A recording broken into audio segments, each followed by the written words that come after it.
पावसाळा चालू झाला की मासेमारी बंद होते। ती मासेमारी डायरेक्ट नारळी पौर्णिमा झाल्यानंतरच चालू होते। परंतु हा जो मधला गॅप असतो त्यामध्ये काय मच्छी खायची हा प्रत्येक मच्छी खाणाऱ्या माणसाला प्रश्न पडतो। त्यावेळी आपण नदीतले मासे खातो, त्या टायमाला खेकडे, शिंपल्या हे मासे मिळतात, तर आपण ते मासे खातो। परंतु हे मासे तरी आपण किती वेळा खाणार? मग त्यावेळेला आपण सुकी मच्छी खातो। तर आज मी तुम्हाला तशीच एक सुक्या मच्छीची रेसिपी दाखवणार आहे। तर आज मी तुम्हाला दाखवणार आहे झणझणीत सुका जवळा, तो कसा बनवायचा ते। चला तर मग आपण जाऊया आपल्या किचन मध्ये। सुका जवळा बनवण्यासाठी लागणारे साहित्य आहे तेल, जवळा।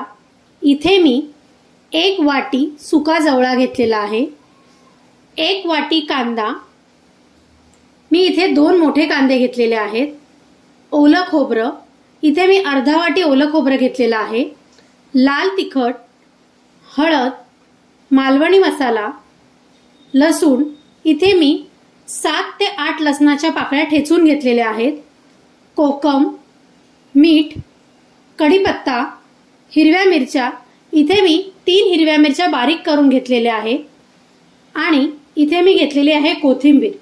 चला तर मग आपण सुरुवात करूया झणझणीत सुका जवळा बनवायला।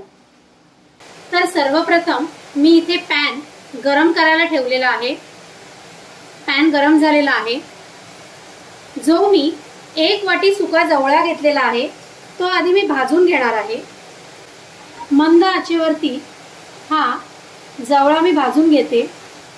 हे भाजण्याचं कारण आहे की ह्याच्यामधला जो ह्यूमस वास असतो तो त्यातनं निघून जायला।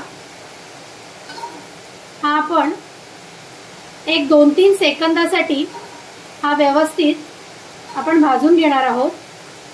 2-3 सेकंद झालेली आहेत आणि आपला जवळा हलका ब्राऊन कलरचा झालेला आहे। हे बघा, मी आता गॅस पण बंद केलेला आहे। आता आपण हा जवळा काढून घेऊया।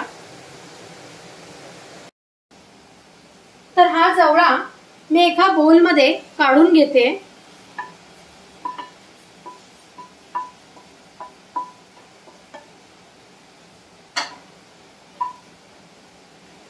तर हा जवळा मी 5-1 मिनिटासाठी थंड करण्यासाठी ठेवत आहे। 5 मिनिटं झालेली आहेत आणि हा जवळा थंड सुद्धा झालेला आहे। तर ह्यामध्ये मी हा जवळा बुडेल एवढं पाणी याच्यात घालून घेते आणि त्याला व्यवस्थित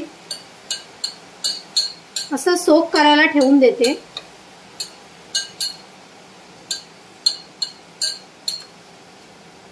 पाण्यात असं सोक करायला ठेवायचा आहे हा।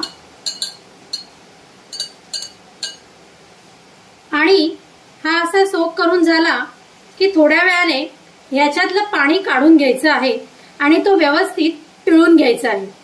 मी दाखवते तुम्हाला हा कसा पिळतात तो। तर हा जवळा व्यवस्थित सोक झालेला आहे पाण्यामध्ये। आता त्यातलं मी पाणी काढून घेते। हे असं दाबून असं याच्यातलं पाणी काढून घ्यायचंय।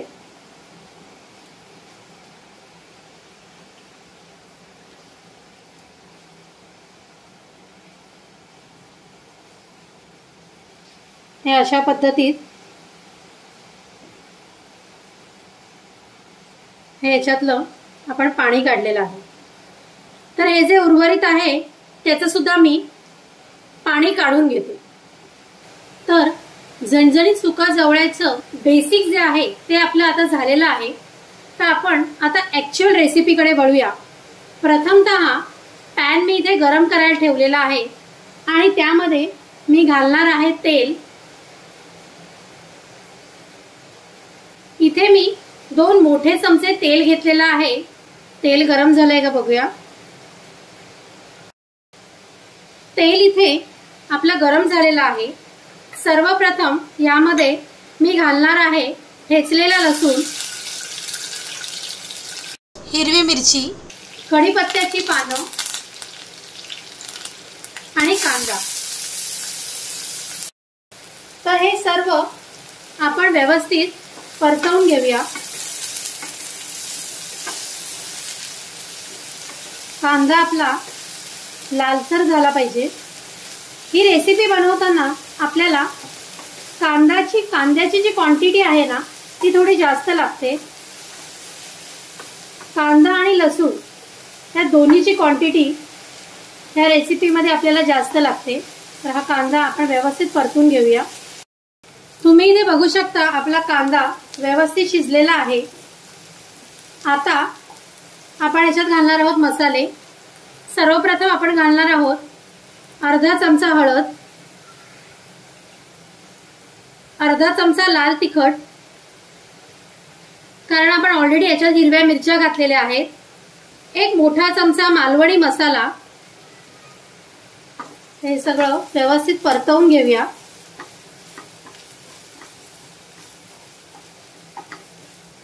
आता मी यात घालणार आहे जवळा, जो आपण पाण्यातनं काढून घेतलेला होता।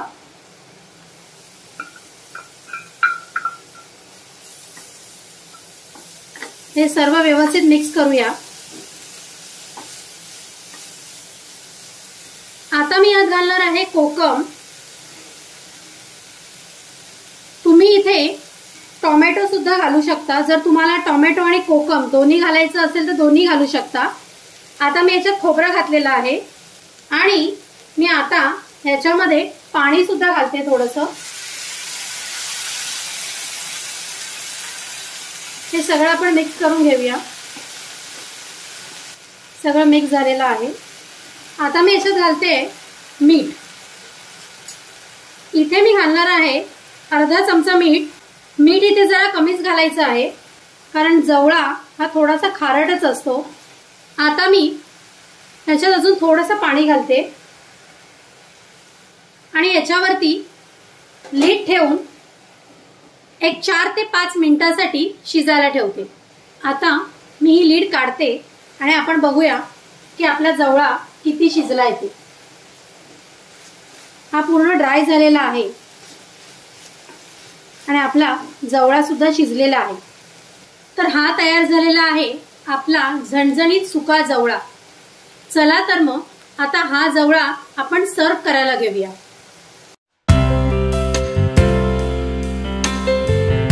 झटपट आणि झणझणीत अशी सुक्या जवळ्याची रेसिपी आज आपण बघितली।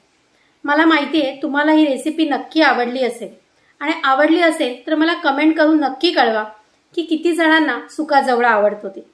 आणि माझ्या चॅनलला लाईक, शेअर आणि सबस्क्राईब करायला विसरू नका। बाय।